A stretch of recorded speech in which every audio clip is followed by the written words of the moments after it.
Okay, so hi guys. Thanks for sticking it out. I went over an hour, so got too excited and Instagram kicked me off. Let's just finish up this turn in, turn out situation and bring things full circle.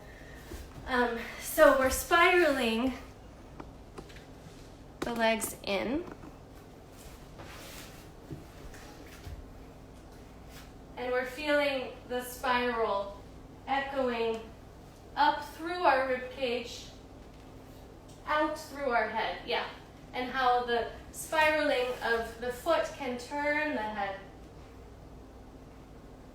And good. And now back to the first side, because I just want to add one more exciting layer to this whole thing. Spiraling the first leg in, feeling the sequential movement. It's especially interesting as it passes through the center and the stomach, because there's a spiral internally in the stomach. Yeah, good. Turning in. When you get to a limit, a current limit, I want you to now flex. Let's say you've spiraled your right leg. Yeah? Flex your right heel and send it away from your sitting bone so that you roll over your toes. And then play with flexing and pointing that right foot inside the spiral. Yes, yes. And feel what happens when you flex your foot and pull the heel away, how it collects your sitting bone and drags it in the direction of the heel. And when you point, it pushes the sitting bone up towards your head. And allow this action to also be echoed in the head and chest. So flexing the foot, sending the heel away, this is like the weirdest movement ever, is going to take your face down. And pointing the foot is going to arch and take your face up. So we have this giant, far away seesaw. Yes, that's it, that's it, that's it. Good. Whoa. Which actually, I don't know why that's such a surprise, because we actually know it here. In down dog and up dog, right? So it's that same action that we actually know, but it feels more exciting suddenly. So let's just find it on the other side. Spiraling the left foot in until you twist all the way to the back, and then flexing the heel, which is going to take your foot onto the walk. So it's going to stand yourself up onto the toes and tip your face down. And pointing the foot is going to be a big arch up and face up. So again, the foot, the way the foot pushes the floor, it's a push and it's a pull. The way the foot pushes the floor or pulls the floor. Whoa. Ha ha ha. Interesting. Weird. Cool.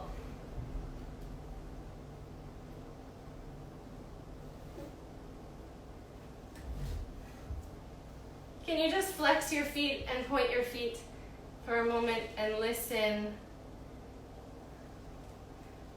to the push and the pull action that lives inside flexing and pointing.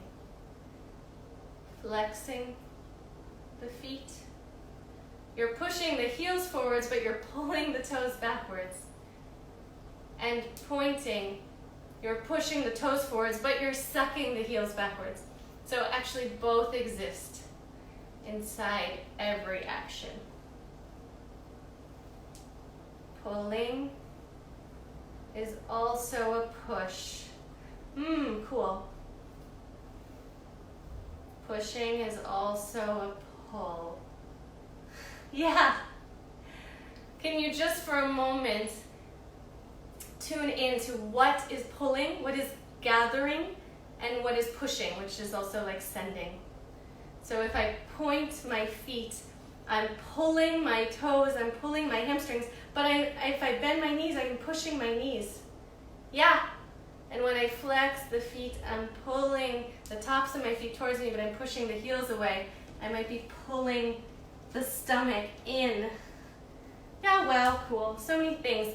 And this is also the levers. Pushing and pulling is also the seesaws. Yeah, that's it, exactly. Okay.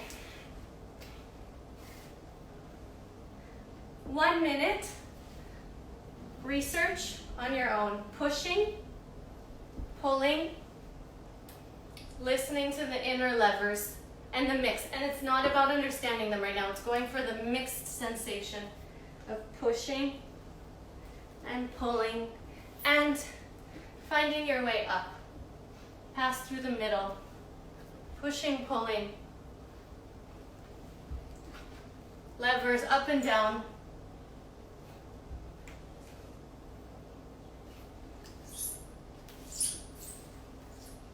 One minute till you come up from the floor. And when you come up from the floor, feel also how your feet push the floor. I'm going to bring this up.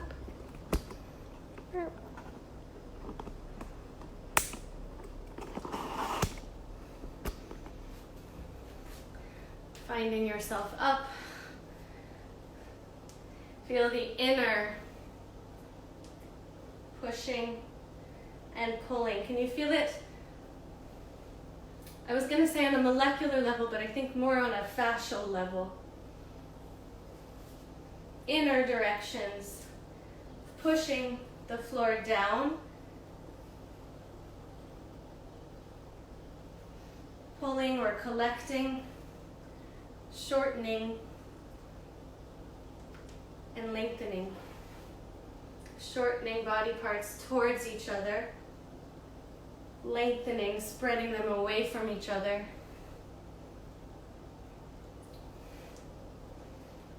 Good. Just bring it into some free movement.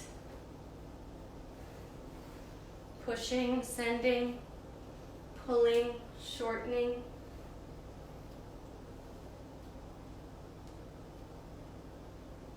Resistance, yielding, loading, releasing.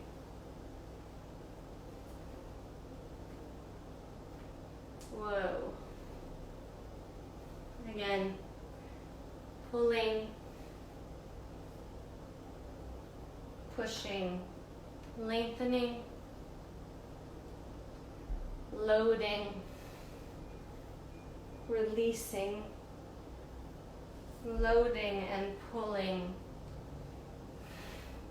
releasing and pushing, loading and shortening, releasing and lengthening.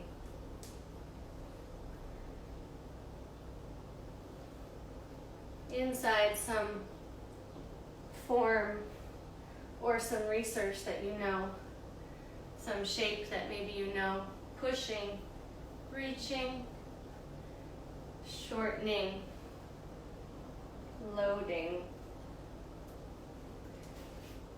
shortening, resisting maybe, or shortening, yielding. It's infinite, the possibilities. Okay, the end. You can play with this in the rest of your day. Thank you for being on this journey with me.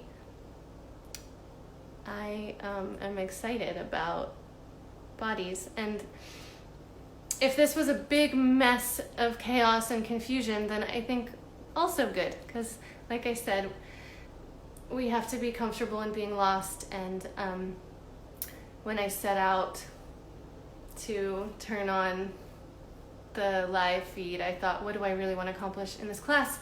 And the main thing I wanted to accomplish was a breaking of my own habits. So I think the best way for us to break our habits is by being in this chaotic place of not knowing. Because breaking our habits and freshness is more important than rightness or correctness.